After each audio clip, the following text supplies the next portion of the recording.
درمان صلح و آشتی کلمه است که بسیار زیباست و به اون کلمه میگن فروتنی، هامبل، نیدرخایت. کلمه خیلی قشنگه. فروتنی یک درمانیه، یک معجزه است که میتونه ما رو به سوی صلح و آشتی با کسایی که مشکل داریم بیاره. خب تو کلام زنده خدا میخونیم که یعقوب داداشش عیسی رو فریب داده، از ترس برادرش بلند شده مملکتش رو ول میکنه، فرار میکنه به سوی مملکت دیگه. پیش دایش لابان میاد و سالها برای لابان دایش کار میکنه. خیالش راحت، مخفی شدم، اینجا زن گرفتم، اینجا گاو و گوسفند دارم، بیزینسمو دارم، زندگیمو دارم. برادرش هم دستش به اون نمیرسه.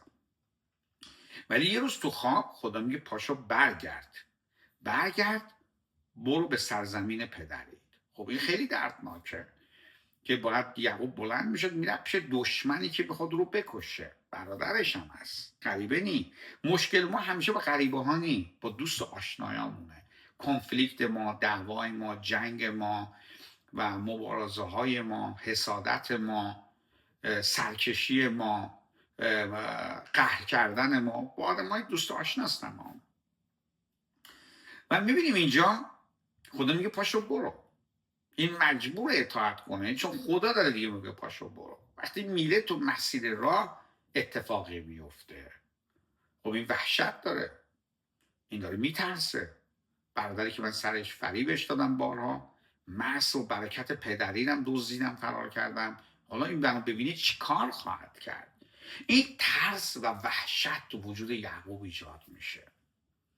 ولی کلامو که تو پیدایش 17 میخونیم میگه یعقوب توی یه منطقه تو بیتل میرسه و تو اونجا یهو میبینه یه مردی آشکار شد و فکر میکنه دشمن برادرش کیه. شروع میکنه با فرشته کشتی گرفتن، با فرشته کشتی میگیره تمام شب. ببین اصلا اینقدر ترسیمو گرفته میگه هر کی اومد بگیرم بزنم چون میخواد جونمو بگیره. حالا اون فرشته نمیاد جونشو بگیره، اومده بود کمکش کنه. پس میبینیم اینجا یعقوب تا صبح میگه با اون فرشته کشتی میگیره و آخر فرشته میگه اسم چیه؟ میگه یعقوب، فریبکار، دروغگو، فریب دهنده. میگه از این به بعد اسم دیگه فریب دهنده نیست، دروغگو دیگه نیست، اسم تو اسرائیله. اسم تو رو به اسرائیل یعنی مقاوم تبدیل میکنم. اسم جدید میگیره و یعقوب میگه تا برکتم ندی ولت نمیکنم، برکت منو.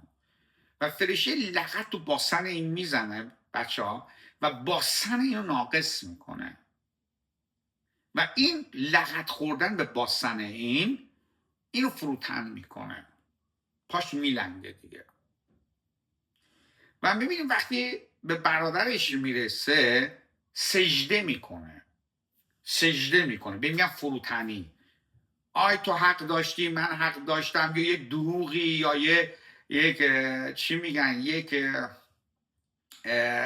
بهانه‌ای داشته باشم بگم آی اینطور شد اونطور شد. نه، میگه برادرم زلدا میشه، زانو میزنه براش و میگه چهره تو چهره خداست برای من.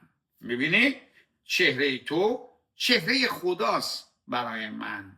زانو میزنه، بهش هدیه میده، طلب بخشش میکنه و اینجا ببین خونروزی به صلح و آشتی تبدیل میشه. و اینجا این فروتنی خیلی مهمه.